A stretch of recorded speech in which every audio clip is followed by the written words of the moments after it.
साथ हैं अमलेंदु उपाध्याय। वोट चोरी को लेकर मामला बड़ा होता जा रहा है और अब राहुल गांधी ने घोषणा की है कि जल्दी ही एक और बड़ा धमाका करने वाले हैं।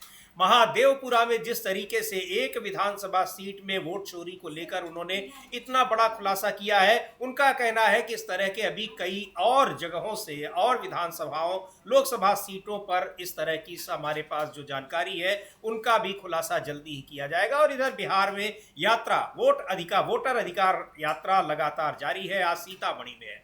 और इधर एक और बड़ी खबर आ रही है सुप्रीम कोर्ट से, न्यायपालिका से, किस तरीके से सुप्रीम कोर्ट का हिंदुत्वीकरण किया जा रहा है, ये आरोप लगाए गए हैं। इस मामले पर भी बातचीत होगी कि क्या है मामला, कैसे ये आरोप लग रहे हैं और क्या कुछ हो रहा है सुप्रीम कोर्ट में, किस तरीके से वहां भी एक चाल चली जा रही है, ऐसे आरोप लगाए जा रहे हैं। लेकिन उससे पहले बात करेंगे कि बिहार में इस समय जो वोटर अधिकार यात्रा चल रही है वो किस तरीके से वहां पर लोगों का समर्थन मिलता दिखाई पड़ रहा है। और अब जो राहुल गांधी ने घोषणा की है कि कई और विधानसभा सीटों पर, लोकसभा सीटों पर, महाराष्ट्र में जिस तरह के विधानसभा चुनाव हुए तमाम बातें पता लगी हैं, यानी कई जगहों का इन्वेस्टिगेशन किया जा चुका है। बिल्कुल उसी तरह जैसे महादेवपुरा कर्नाटक में बेंगलुरु सेंट्रल लोकसभा सीट के तहत आने वाली महादेवपुरा विधानसभा सीट के में मतदाताओं की मतदाता सूची में हेर-फेर की खबरों का खुलासा किया गया।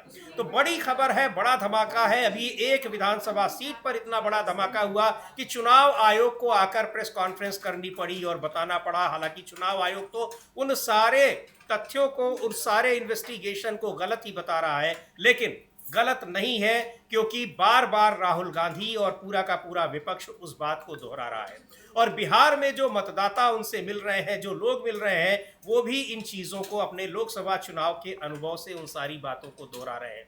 तो एक बड़ा मामला ये बनने वाला है। अमलेंदु जी, अगर महादेवपुरा सीट जैसे अगर 10-5 और मामले आ गए तो ये कहाँ तक जा सकता है? क्योंकि लोकसभा चुनाव में हम लोगों ने देखा था कई सीटों पर इस तरह की खबरें आई थी और उसके पहले के चुनाव में भी, और लोकसभा चुनाव के बाद महाराष्ट्र और हरियाणा, दिल्ली विधानसभा के चुनाव में तो लगातार आरोप लगते रहे, चुनाव आयोग के पास तमाम शिकायतें जाती रही। हाँ बिल्कुल समीर जी, चुनाव आयोग के पास खूब शिकायतें गई, महाराष्ट्र को लेकर भी गई, हरियाणा को लेकर भी गई। लोगों ने पैसा भी जमा कराया ईवीएम मशीनों की जांच कराने के लिए, लेकिन वो कहा गया कि साहब वो डाटा तो हमने डिलीट कर दिया है, मॉक पोल का आप जो है चेक कर लीजिए। भाई डाटा आपने डिलीट क्यों कर दिया 45 दिन से पहले, जबकि सुप्रीम कोर्ट का आदेश था, तो वो नहीं कराया गया। महाराष्ट्र चुनाव से पहले इंडिया गठबंधन का प्रतिनिधिमंडल बाकायदा जाकर चुनाव आयोग से मिला बम्बई में, महाराष्ट्र में, और जाकर शिकायतें दर्ज की किस तरीके से कितने जो है वहाँ फर्जी वोट बढ़ाए जा रहे हैं और कितने फर्जी वोट किए गए हैं। उसका भी कोई उत्तर नहीं मिला। और उसके बाद वहाँ जो था एक तरीके से चुनाव के बाद जो परिणाम आए वो बहुत ज़्यादा चौंकाने वाले थे। इसको लेकर राहुल गांधी ने आप साफ तौर पर आज कहा है कि अभी आप जो बहुत उछल रहे हैं, यही शब्द हैं कि बीजेपी वाले जो बहुत उछल रहे हैं, जरा रुको, हम जो है अब हरियाणा का भी बताएंगे कैसे चोरी हुई, महाराष्ट्र का भी पूरा बताएंगे, सबूतों के साथ बताएंगे, और लोकसभा चुनाव में भी कैसे चोरी हुई ये पूरे सबूतों के साथ बताएंगे। इसका मतलब समीर जी, एक बड़ा एटम बम जो है राहुल गांधी अब फोड़ने वाले हैं। उनके पास पूरे सबूत हैं कि किस तरीके से लोकसभा चुनाव, हरियाणा का विधानसभा चुनाव, महाराष्ट्र का विधानसभा चुनाव वो चोरी करके छीना गया है। ये राहुल गांधी के पास सबूत है, उसका वो सबूत पेश करेंगे देश और दुनिया के सामने। जी बिल्कुल, साफ तौर पर उनका कहना है कि ये तीनों चुनाव खासकर ये जनादेश नहीं है, यानी लोगों के व आम मतदाताओं के वोटों से चुनी गई सरकारें नहीं है, चाहे वो केंद्र सरकार हो, चाहे महाराष्ट्र की सरकार हो या फिर हरियाणा की सरकार हो। सुन लेते हैं एक बार राहुल गांधी को क्या कहा है उन्होंने। और उन्होंने सीधे तौर पर यह कहा कि ये केवल ऐसे ही हम नहीं ला रहे हैं, जैसे महादेवपुरा विधानसभा सीट का 6 महीने तक लगातार उसका इन्वेस्टिगेशन किया, एक एक चीज की जांच की गई, तब ये सारी बातें हम लेकर आए हैं जनता के सामने। ऐसे ही कई विधानसभा सीटों के नतीजे और किस तरह से वहां वोट चोरी की गई है उसका पूरा आंकड़ा हमारे पास है, वो हम लेकर आने वाले हैं। सुनते हैं राहुल गांधी को। क्या कर्नाटक में हमने सबूत देके दिखाया है कि बीजेपी ने चोरी की है। उससे पहले मैंने नहीं बोला कि बीजेपी और इलेक्शन कमीशन चोरी कर रहे हैं, मगर सबूत के बाद मैंने बोला है। और अब मैं आपको बताना चाहता हूं, और अच्छी तरह बीजेपी के लोग जो ज्यादा चिल्ला रहे हैं ना, आप अच्छी तरह सुन लो। हमने अभी सिर्फ कर्नाटक का सबूत दिया है। हम आने वाले समय में लोकसभा का सबूत देंगे, हरियाणा का सबूत देंगे, बाकी प्रदेशों का सबूत देंगे और यह साबित कर देंगे कि बीजेपी आरएसएस वोट चोरी कर कर चुनाव जीतती है। तैयारी में है। अब ये बिहार विधानसभा चुनाव से ही पहले होगा या उसके बाद होगा, ये देखने वाली बात है। लेकिन जिस तरीके से पूरा का पूरा विपक्ष इस वोट चोरी की पड़ताल में लगा हुआ है अमलेंदु जी, बहुत ही एक बड़ी परेशानी और खड़ी होने वाली है चुनाव आयोग के सामने, क्योंकि जिस तरह से वो एसआईआर को लेकर और यहाँ पर महादेवपुरा विधानसभा सीट में वोट चोरी को लेकर गिरा हुआ है, तमाम चीजें स्पष्ट है। चेतावनी भी दी, एक तरह से धमकी दी चुनाव आयोग ने कि आप इसके बारे में शपथ पत्र दीजिए या तो फिर देश से माफी मांगिए। 1 हफ्ते का टाइम दिया, लेकिन उस मुद्दे को बार बार राहुल गांधी दोहरा रहे हैं और साफ तौर पर कह रहे हैं कि चुनाव आयोग हमारे इस दावे को खारिज करे। दावे को खारिज करने का उसके पास आधार नहीं है, इसलिए प्रेस कॉन्फ्रेंस करके धमकी दी जा रही है। लेकिन अगर अब और भी ज्यादा कई और सीटों पर इस तरह की अगर कहा जाए कि जो धमाका होने वाला है, जिसको राहुल गांधी ने कहा था बहुत बड़ा एटम बम है, अगर ये एटम बम और जगहों पर और सीटों के बारे में भी सामने आ गए, धमाके कर गए, तो बहुत सारी चीजें स्पष्ट हो जाएंगी। पूरी की पूरी न केवल केंद्र सरकार बल्कि हरियाणा और महाराष्ट्र की राज्य सरकारें वोट चोरी से चुनी गई हैं, मतदाताओं का जनादेश नहीं है बल्कि चोरी किए गए वोटों का जनादेश है। ये साफ करने पर इंडिया गठबंधन लगा हुआ है और तमाम सबूतों के साथ इस बात को साबित किया जा रहा है। हाँ बिल्कुल समीर जी, सबूतों के साथ इस बात को शामिल किया जा रहा है कि किस तरीके से चोरी करके जो है केंद्र में सरकार बनी है, नरेंद्र मोदी प्रधानमंत्री बने हुए हैं, तो वोटों के चोरी से बने हुए हैं। इसको लेकर इंडिया गठबंधन लगातार आरोप लगा रहा है और राहुल गांधी सबूतों के साथ समीर जी अपनी बात को रख रहे हैं, ये साफ तौर पर देखा जा रहा है। तो अब ये देखना है कि अब राहुल गांधी ने जो कहा है कि वो अभी बहुत जल्दी घोषणा करेंगे, तो वो क्या घोषणा करते हैं और क्या सबूत पेश करते हैं कि किस तरीके से लोकसभा में जो है वो वोटों की चोरी की गई और किस तरीके से हरियाणा में विधानसभा चुनाव में वोटों की चोरी की गई और किस तरीके से चोरी की गई महाराष्ट्र के चुनाव में, ये राहुल गांधी सबूतों के साथ पेश करेंगे। उन्होंने कहा है कि अभी हमने केवल कर्नाटक की एक विधानसभा क्षेत्र का जो तो ये किया था। इस बीच समीर जी एक बड़ी खबर ये है कि जो एक यूट्यूबर है अभिसार शर्मा, उनके ऊपर जो पुलिस ने असम पुलिस ने दर्ज कर दी थी राजद्रोह की में मुकदमा, उसको लेकर वो सुप्रीम कोर्ट गए थे और सुप्रीम कोर्ट ने उनके गिरफ्तारी से 4 सप्ताह के लिए अंतरिम सुरक्षा जो उन्हें प्रदान की है और पीठ ने कहा है कि राष्ट्र की संप्रभुता को खतरे में डालने और अन्य अपराधों के लिए उनके खिलाफ दर्ज को रद्द करने की उनकी प्रार्थना पर विचार करने से इनकार कर दिया। यानी उनकी जो याचिका है उस पर सुनवाई करने से तो इनकार कर दिया। उनसे कहा कि आप जाइए गुवाहाटी हाई कोर्ट में, लेकिन 4 हफ्ते के लिए उस पर रोक लगा दी है गिरफ्तारी पर। तो ये उनके लिए थोड़ी सी राहत हो सकती है, उनको गुवाहाटी हाई कोर्ट जाना पड़ेगा। इस बीच ब्रेकिंग थी, हमने अपने दर्शकों को देखा। जी बिल्कुल, ये महत्वपूर्ण खबर थी जिसमें संज्ञान लिया। हालांकि उनको वहां पर गुवाहाटी हाई कोर्ट में एफआईआर को रद्द कराने के लिए जाने को कहा है। तो ये लगातार तमाम पत्रकारों पर और यूट्यूबर्स पर इस तरह की एफआईआर दर्ज हो रही हैं अगर सरकार के खिलाफ कोई बात कही जा रही है। और अमलेंदु जी, उनके खिलाफ तमाम ऐसी धाराएं लगाई गई थी जो देशद्रोह से संबंधित धाराएं। हाँ बिल्कुल, जो देशद्रोह से संबंधित धाराएं वो लगाई गई थी और इससे पहले करण थापर और सिद्धार्थ वरदराजन पर भी दर्ज हुआ था। हालांकि उनको तो दे दिया सुप्रीम कोर्ट ने राहत, गिरफ्तारी से राहत दे दी, उनका तो उस पर रोक लगा दी। तो अब अभिसार शर्मा को वहाँ क्यों कह दिया गया जाने के लिए, या अदालत का अपना रुख है कि किसको राहत देनी है, किसको राहत नहीं देनी है। लेकिन न्याय सबके लिए एक सा होना चाहिए। ये हो सकता है बेंच दूसरी हो, अभी हम इस पर कोई टिप्पणी नहीं कर सकते, अदालत का अपना फैसला है। हो सकता है कुछ उसमें कानूनी लोचा रहा हो अभिसार शर्मा की याचिका, यह भी हो सकता है। जी बिल्कुल, ये सारी चीजें। लेकिन जो बड़ी खबर है, महत्वपूर्ण खबर है कि राहुल गांधी ने कहा है कि अभी और भी महादेवपुरा सीट पर जिस तरीके से वोट चोरी का खुलासा हुआ है, ऐसी कई सीटों पर हम वोट चोरी का खुलासा करने वाले हैं। सीतामढ़ी में आज वोटर अधिकार यात्रा है और वहां पर भी किस तरह का जन समर्थन मिल रहा है, ये देखने वाली बात है। और इधर जो नीतीश कुमार की दिल्ली यात्रा रही, वहां भी ऐसी खबरें आ रही, हालांकि उसकी कोई पुष्टि नहीं है, कि शायद भारतीय जो एनडीए के घटक दल हैं उनके बीच कोई सीट शेयरिंग हुई है। उस पर भी अगर कुछ पुष्ट खबरें आती हैं तो आपको बताएंगे, चर्चा होगी। लेकिन नीतीश कुमार का इस यात्रा के बीच अचानक दिल्ली दौरा भी काफी वहां पर राजनीतिक सरगर्मियों को बढ़ाए हुए है।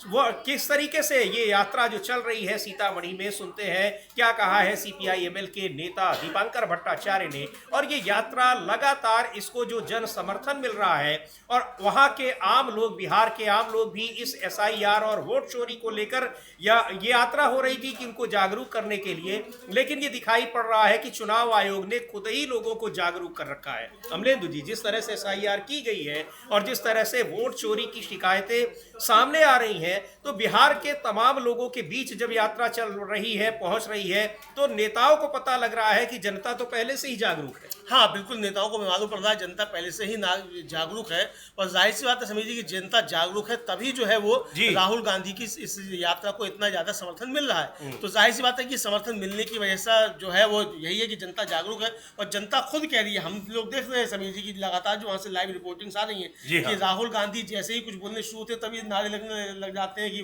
नरेंद्र मोदी वोट चोर, और क्या वोट चोर गति छोड़, इस तरह के नारे जो लगना शुरू हो जाते हैं, जनता खुद जो नारे लगाने लगती है। इस बीच बिहार यूथ कांग्रेस ने एक वीडियो जारी करके समीर जी एक बड़ा गंभीर आरोप लगाया है, और बिहार यूथ कांग्रेस का कहना यह है कि पुलिस जो है उसके आला अधिकारी जो है वो जानबूझकर जाम लगवा रहे हैं ताकि यात्रा में विघ्न पैदा हो। वो वीडियो भी हम लोग देख सकते हैं कि किस तरीके से ये कहा गया है, और ये बिहार कांग्रेस ने बड़ा आरोप लगाया है, उसका वीडियो उन्होंने एक्स एंगल पर जारी भी किया है। जी बिल्कुल, तो देख लेते हैं उस वीडियो को भी कि यात्रा में किस तरह से परेशानी पैदा की जा रही है, अवरोध उत्पन्न किया जा रहा है ताकि इसमें दिक्कतें आए। तो क्या किस तरीके से जो यूथ कांग्रेस ने जो जारी किया है वीडियो, एक बार उसको देख लेते हैं। क्या आरोप लगाए हैं सीधे तौर पर प्रशासन पर कि इस यात्रा को कहीं न कहीं उसको बाधित करने की कोशिश की जा रही है। इसके बाद वही गाड़ी बढ़ाओ, अभी इन्होंने कहा है कि जाम लगता है तो लग जाए, रास्ता खराब होती है तो हो जाए, इन्होंने बोला है अभी। अभी इन्होंने एक व्यक्ति की गाड़ी जाने दी और ये नाश्ता और उनकी जाने दिया रेडी वालों की अभी गाड़ी, एक गाड़ी।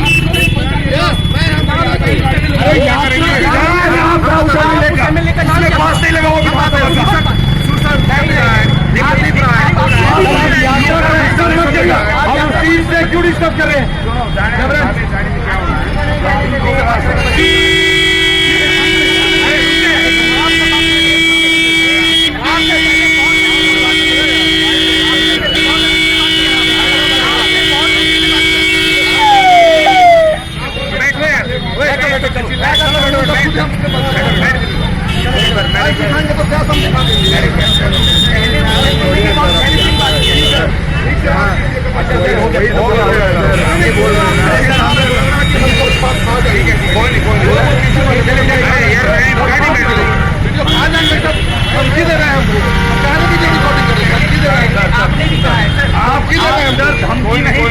जाम लगेगा तो लग जाए।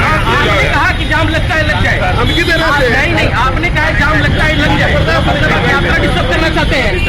अलग बात है।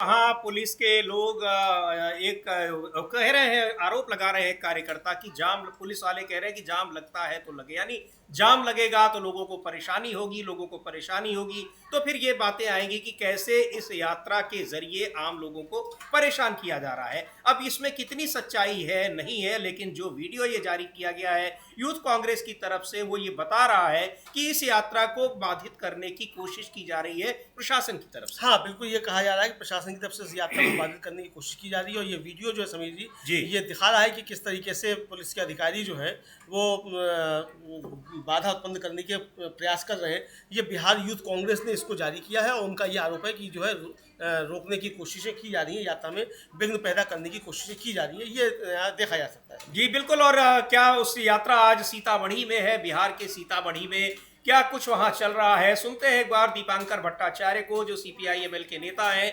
यात्रा में लगातार वो भी साथ चल रहे हैं, तेजस्वी यादव, राहुल गांधी के साथ साथ दीपांकर भट्टाचार्य, मुकेश सहनी और इंडिया गठबंधन के दलों के उन दलों के नेता भी आ रहे हैं जो बिहार में चुनाव नहीं लड़ते। जिस तरह से कल हमने देखा तमिलनाडु के मुख्यमंत्री एम.के. स्टालिन पहुंचे थे और उनको वहां पर उन्होंने भाषण भी दिया, हम लोगों ने सुनवाया भी उसको। सुनते हैं दीपांकर भट्टाचार्य क्या कह रहे हैं।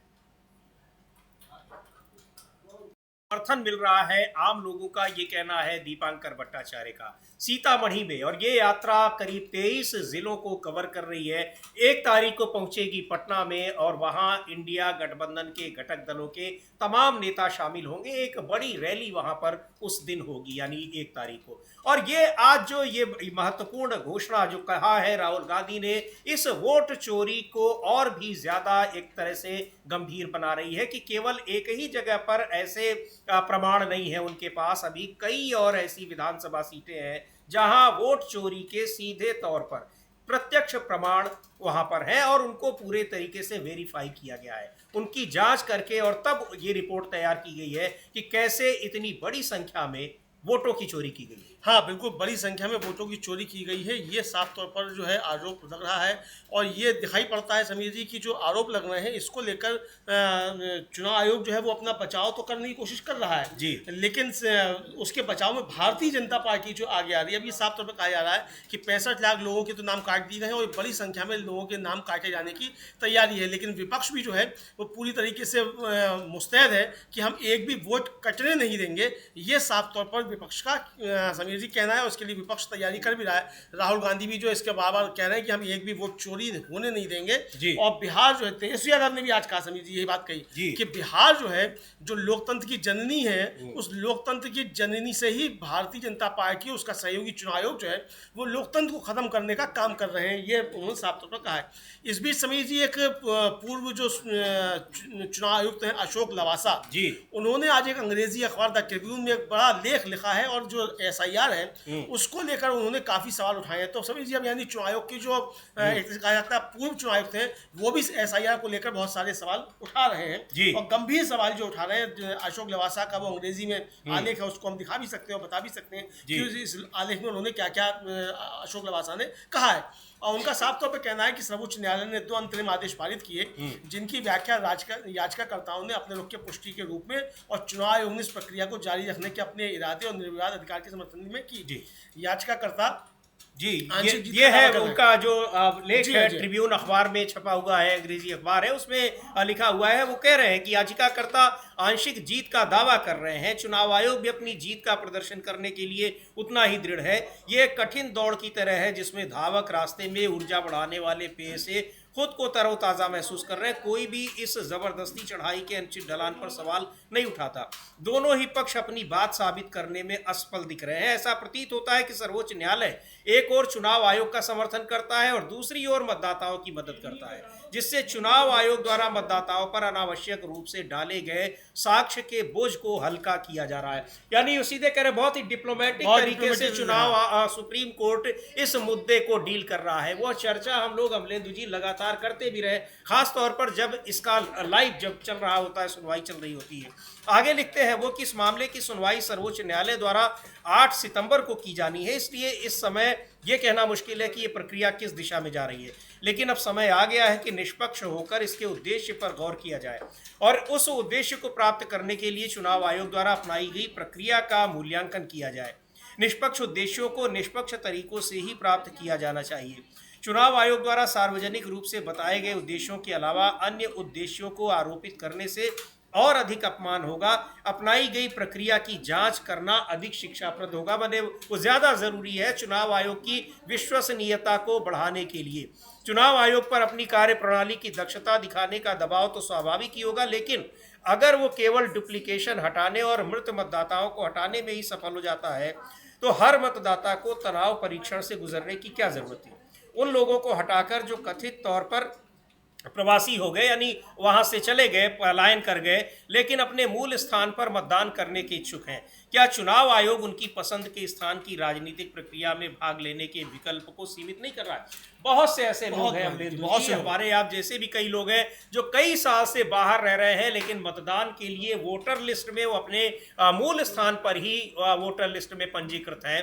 तो क्या ऐसे लोगों को आप जबरन वहां से हटा रहे हैं कि आप वहीं जाकर वोट डालो। हाँ, वहीं जाकर वोट डालो। तो ये जबरन जो है करने की कोशिश की जा रही है, और उसमें आलेख में वो अपने आगे लिख भी रहे हैं, और वो कानून का हवाला देते हुए लिख रहे हैं अशोक लवासा कि आखिरकार अनिवासी भारतीयों को अपने कथित मूल स्थान पर मतदान करने का अधिकार है, भले ही वे आमतौर पर कहीं और रहते हों। और रक्षा कर्मियों, सांसदों को भी चुनाव आयोग को उनके लिए चुनाव नहीं करना चाहिए। उन्हें अपनी लोकतांत्रिक प्रवृत्ति के आधार पर अपनी पसंद चुनने की स्वतंत्रता होनी चाहिए। एक प्रवासी मजदूर घुमक्कर जीवन व्यतीत कर सकता है, महसूस कर सकता है कि जहां उसकी जमीन, परिवार या घर है, वहां उसका अपनापन है। चुनाव आयोग ने अब तक जो सहानुभूतिपूर्ण दृष्टिकोण अपनाया है, उसमें शुद्धता के प्रति उसका उत्साह होना चाहिए। ये साफ तौर पर अशोक लवासा इस अपने लेख में समीर जी लिख रहे हैं, और बहुत गंभीर उन्होंने जो सवाल उठाया, और ये कहा है उन्होंने कि चुनाव आयोग की प्रतिष्ठा प्रोटोकॉल के मामले में सुदृढ़ होने की है, जो विस्तृत और सावधानी पूर्वक मानक संचालन प्रक्रियाओं के माध्यम से सबसे कठिन कार्य को भी संभालता है, जिससे वह बार बार प्रशिक्षण के माध्यम से अपनी मशीनरी तक पहुंचाता है।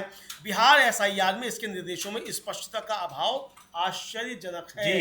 ये पूर्व चुनाव आयुक्त जो है ये सवाल उठा रहा है चुनाव आयोग की जो बिहार में एसआईआर प्रक्रिया चल रही है उसके ऊपर की इसमें पारदर्शिता का और स्पष्टता का अभाव है। यानी सवाल जो है विद इन द सिस्टम कहा जाता है, सिस्टम के अंदर से ही उठने लगे हैं। और उन्होंने तो यह भी लिखा है कि क्या आप अपनी राजनीतिक जो एक तरह से कहा जाए झुकाव है, क्या आप उसको प्रदर्शित कर रहे हैं एसआईआर के जरिए?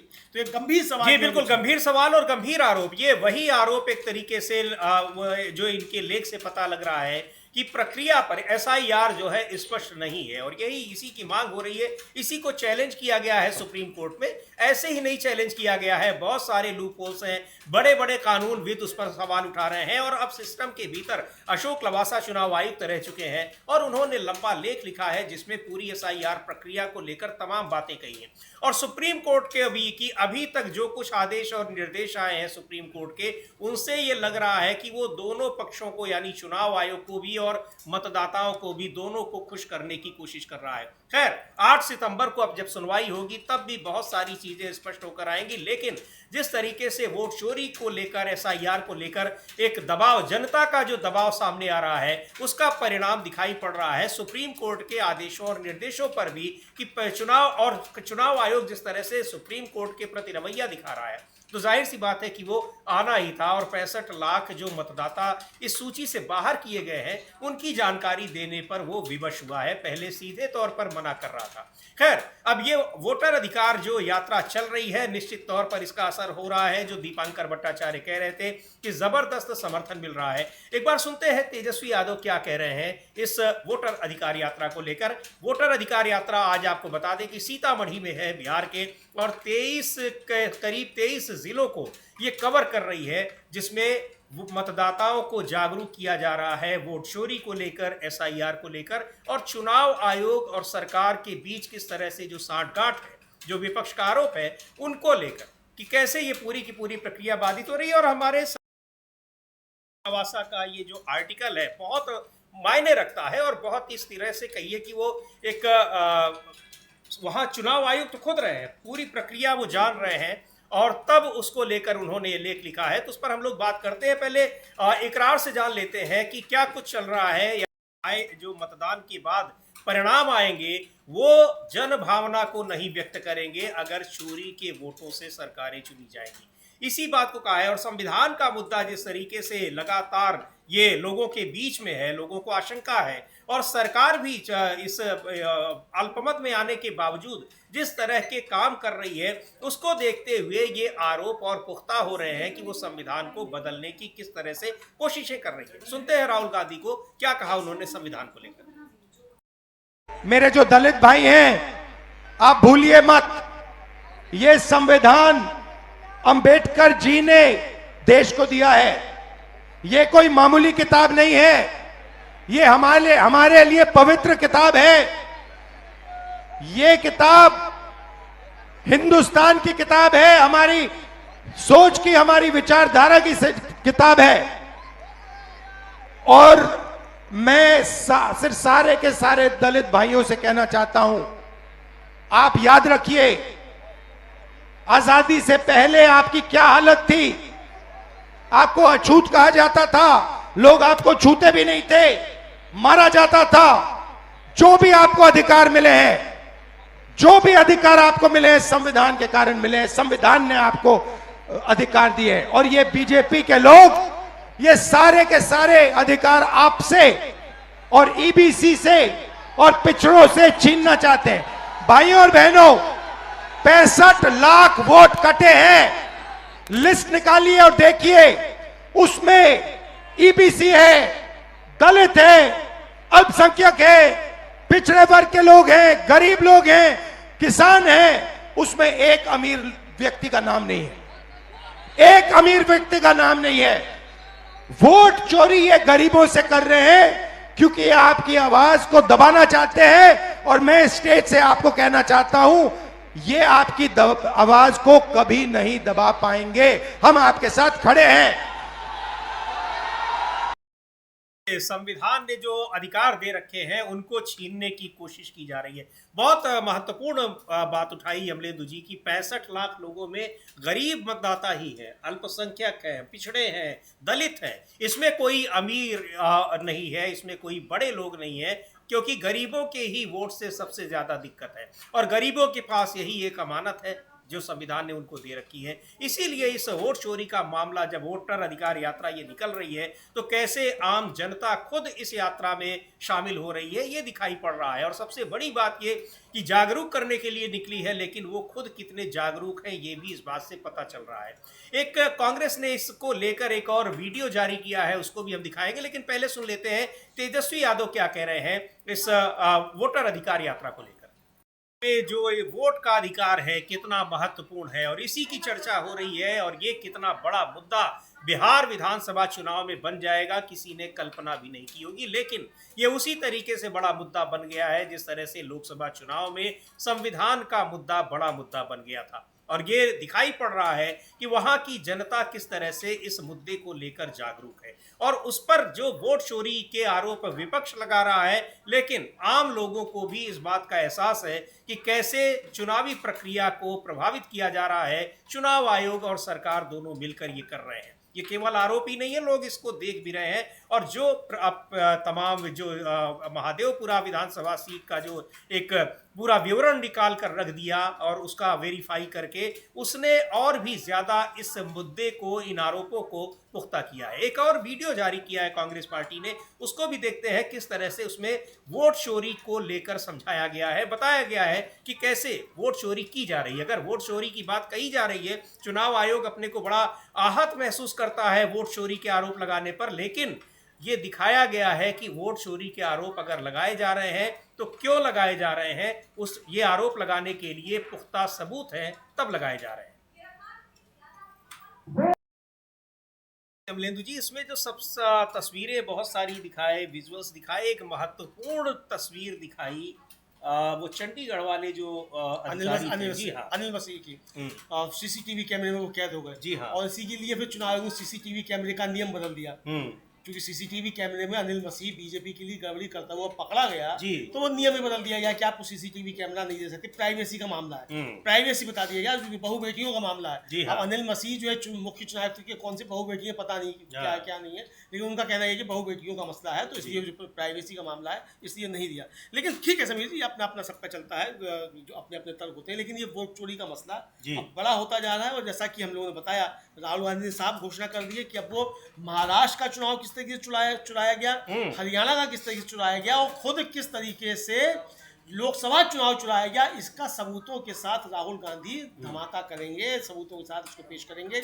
अब तब देखा जाएगा कि चुनाव आयोग क्या कहता है कि माफी मांगो या शपथ पत्र दो, तीसरा विकल्प नहीं है, तो तीसरा विकल्प चुनाव आयोग के पास कौन सा होगा ये तब भी देखा जाएगा समीर जी। लेकिन राहुल गांधी ने घोषणा की कि वो ऐसा करेंगे ही करेंगे। जी बिल्कुल ऐसा करेंगे। और ये चूंकि पुख्ता सबूत है, उसके लिए ऐसे ही नहीं किया गया। एक एक घर में 80-80, 150 वोटर अगर रह रहे हैं, उस घर का ही नहीं पता है, वहां रहने वाले वोटर्स का नहीं पता है, लेकिन वो वोट डाल रहे हैं, तो ये बहुत एक बड़ा धोखा है मतदाताओं के साथ, देश के लोगों के साथ, देश के नागरिकों के साथ, और एक तरीके का ये देशद्रोह है जो कह रहा है विपक्ष, आरोप लगा रहा है लगातार, और उसका जवाब चुनाव आयोग की तरफ से नहीं दिखाई पड़ रहा है। अब यही कारण है कि देश में पहली बार एक चुनाव आयोग जैसी संवैधानिक संस्था के को लेकर उसके प्रति इतना गुस्सा लोगों में है। इतना बड़ा राजनीतिक आंदोलन अभी तक कभी भी चुनाव आयोग के खिलाफ नहीं हुआ है अमलेंदु जी। और ये जो ये वीडियो बन रहे हैं, इसमें हम लोग देख रहे हैं किस तरह से प्रेस कॉन्फ्रेंस की तस्वीरों को दिखाया जा रहा है,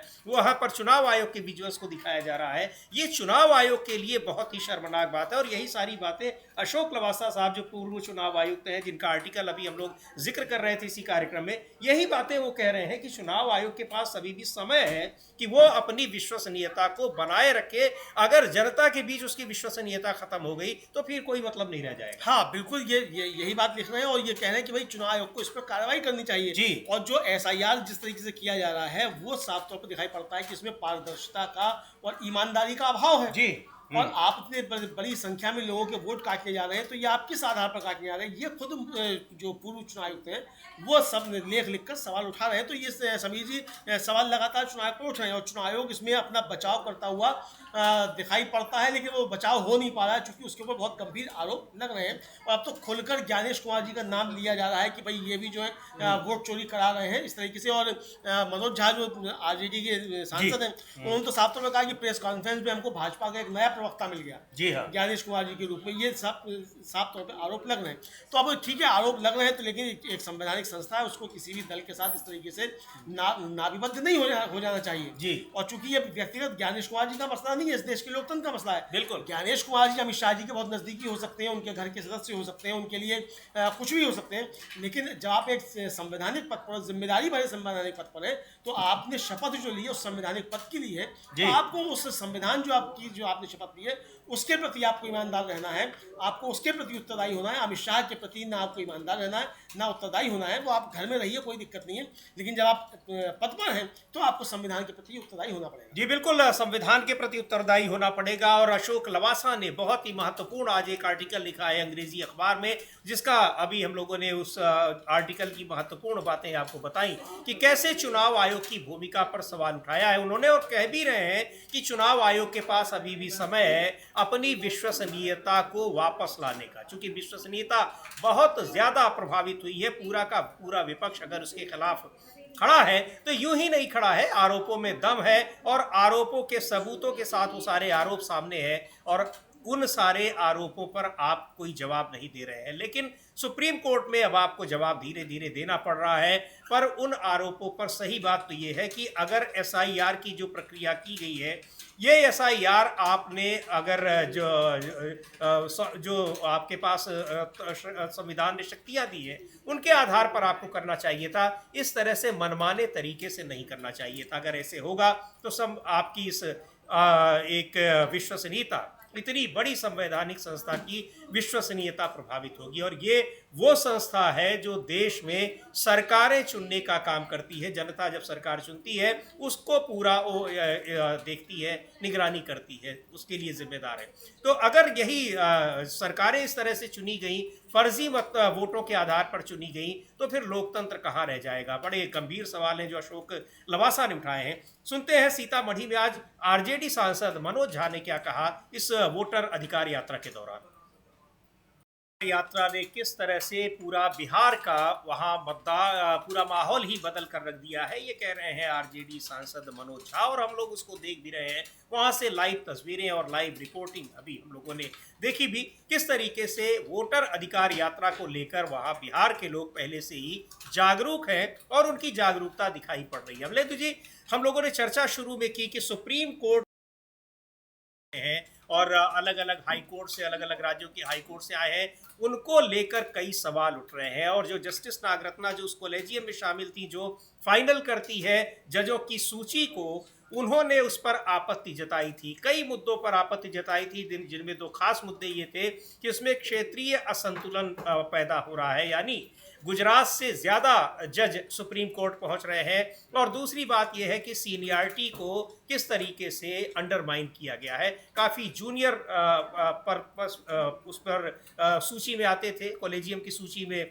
जस्टिस पंचोली, लेकिन उनको सुप्रीम कोर्ट में नियुक्त कर दिया गया, बुला लिया गया और उनसे ज़्यादा सीनियर जजेस को बाहर रखा गया। ये सवाल उठ रहे हैं और भी इसके अलावा कुछ और भी सवाल उठ रहे हैं सुप्रीम कोर्ट के जजों की जो नियुक्ति हुई है यहाँ अभी हाल ही में। हाँ, एक तो समझिए आरोप ये लग रहा है, खासतौर से इंदिरा जयसिंह जो उन्होंने ये आरोप लगाया है जी कि हिंदुत्ववादी सरकार अपने लोगों को न्यायपालिका में भर रही है, सुप्रीम कोर्ट में भर रही है। और ये आरोप समिति सच होते हुए इसलिए दिखाई पड़ते हैं कि आपको याद होगा हम लोगों ने इसी कार्यक्रम में चर्चा भी की थी कि वो जो भारतीय जनता पार्टी की प्रवक्ता रही आरती साठे, हाँ। उनकी बॉम्बे हाई कोर्ट में उनको न्यायाधीश नियुक्त करने की सिफारिश सुप्रीम कोर्ट कॉलेजियम ने की थी जी। तो उसको लेकर भी सवाल उठे थे कि भाई जो बीजेपी का प्रवक्ता रहा है आप उसको किस तरीके से सुप्रीम कोर्ट में आप उसको हाई कोर्ट में जज के रूप में आप उसको कर रहे हैं। अब जो ये जस्टिस विपुल पंचोली का मामला आया है, हालांकि कल केंद्र सरकार ने उसको पास कर दिया है, मान लिया और जस्टिस बीवी नागरत्ना का जो डिसेंट नोट था उसको खारिज कर दिया है।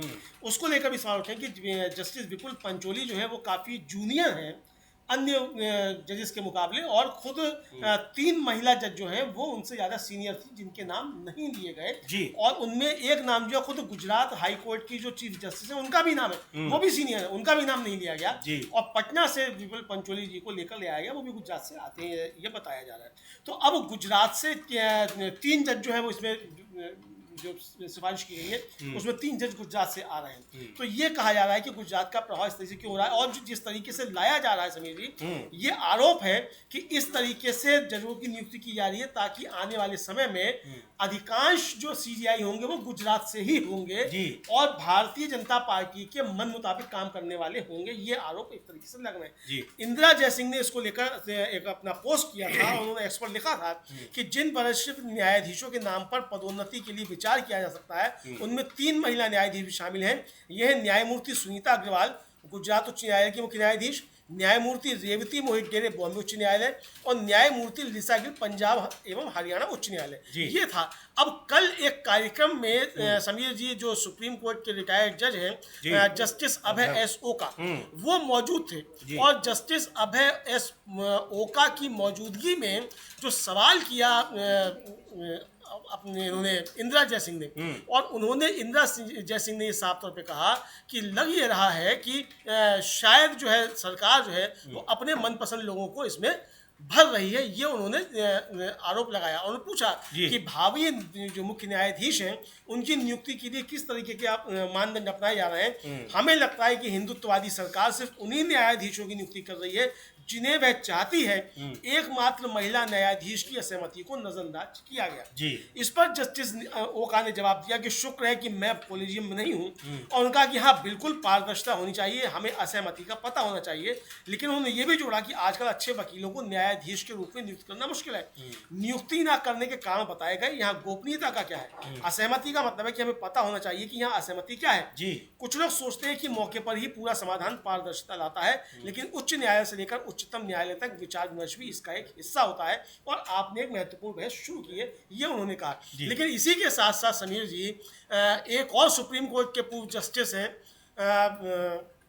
न्यायमूर्ति मदन बी लोकुर और उनकी अभी एक किताब आई है समीर जी और वो किताब है incomplete justice supreme court at 75 और उसमें एक निबंध में न्यायमूर्ति लोकुर जो है उन्होंने साफ तौर पर कहा है कि केंद्र सरकार ने न्यायमूर्ति एस मुरलीधर को उनके द्वारा दिए गए फैसले के कारण दिल्ली उच्च न्यायालय से स्थानांतरित करने के लिए कॉलेजियम पर बार बार दबाव डाला था। आप समझ लीजिए समीर जी ये फैसला जो था उसकी वजह से बार बार कॉलेजियम पर दबाव डाला गया कि इनका यहाँ से तबादला कर दिया जाए। लेकिन ये कदम तब तक अमल में नहीं आया जब तक कि स्थानांतरण का विरोध करने वाले प्रमुख न्यायाधीश सेवानिवृत्त नहीं हो गए। यानी जब तक वो सीजीआई जो थे उस समय के वो जो विरोध कर रहे थे वो सेवानिवृत्त नहीं हो गए तब तक ये फैसला नहीं आ पाया।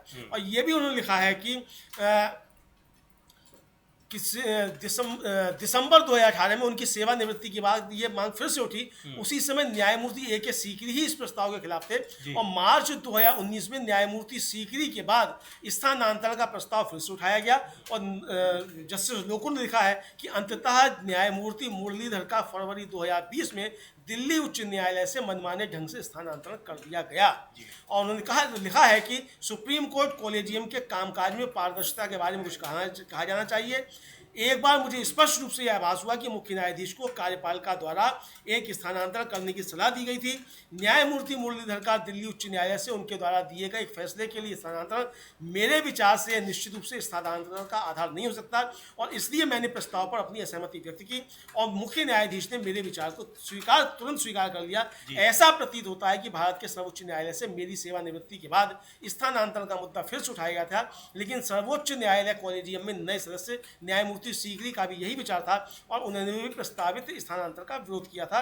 न्यायमूर्ति सीकरी की सेवानिवृत्ति के बाद न्यायमूर्ति मुरलीधर को मनमाने ढंग से दिल्ली उच्च न्यायालय से पंजाब और हरियाणा उच्च न्यायालय में स्थानांतरित कर दिया गया। ये जो है उनका साफ तौर पर कहना है। और समीर जी, आपको याद होगा कि एक जस्टिस अकील कुरैशी थे, जी हाँ, उनको भी सुप्रीम कोर्ट जाने का मसला था। चूंकि उन्होंने अमित शाह के खिलाफ जो फैसला दिया था तो उनको सुप्रीम कोर्ट नहीं आने दिया गया और कॉलेजियम के ऊपर ये दबाव लगाया गया। ये साफ तौर पर आरोप है कि उनके ऊपर ये दबाव था कि इनको यहाँ नहीं लाया जाए। जी, ये साफ तौर पर देखा जा सकता है। इसी तरीके से जस्टिस जोसेफ जी, जो उत्तराखंड में जिन्होंने सरकार जो थी जो छीन ली थी भारतीय जनता पार्टी ने, उसका फैसला पलट दिया था। उनको भी सुप्रीम कोर्ट आने से पहले रोका गया, लेकिन वो उसमें सरकार जो थी भी कामयाब नहीं हो पाई।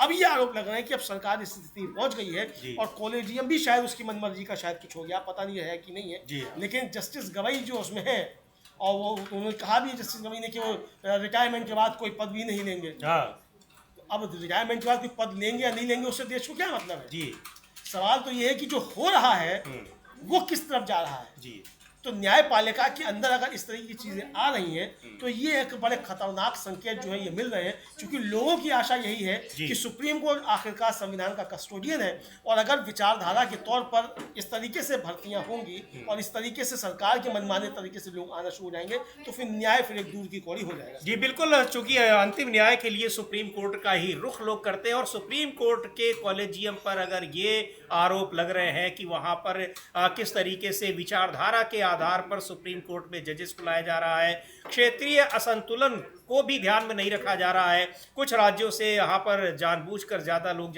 लाए जा रहे हैं, कई राज्यों का कोई प्रतिनिधित्व ही नहीं है, यानी कई राज्यों से कोई भी सुप्रीम कोर्ट का जज नहीं है, कई राज्यों की जो के उच्च न्यायालय जो है, हाई कोर्ट्स जो है, हालांकि इसका कोई नियम नहीं है, लेकिन एक जो परंपरा है कि एक संतुलन बनाए रखा जाता है कि कम से कम सभी राज्यों को का प्रतिनिधित्व हो और एक ही राज्य से सारे के ज्यादा से ज्यादा लोग ना उसमें आए। तो ये बड़ा सवाल है, गंभीर सवाल है और इस तरह की चीजें निश्चित तौर पर जो लोकतांत्रिक व्यवस्था है उसको बहुत ज्यादा कमजोर करती है, क्योंकि सुप्रीम कोर्ट एक ऐसी जगह है जहां पर अंतिम रूप से न्याय मिलने की उम्मीद होती है।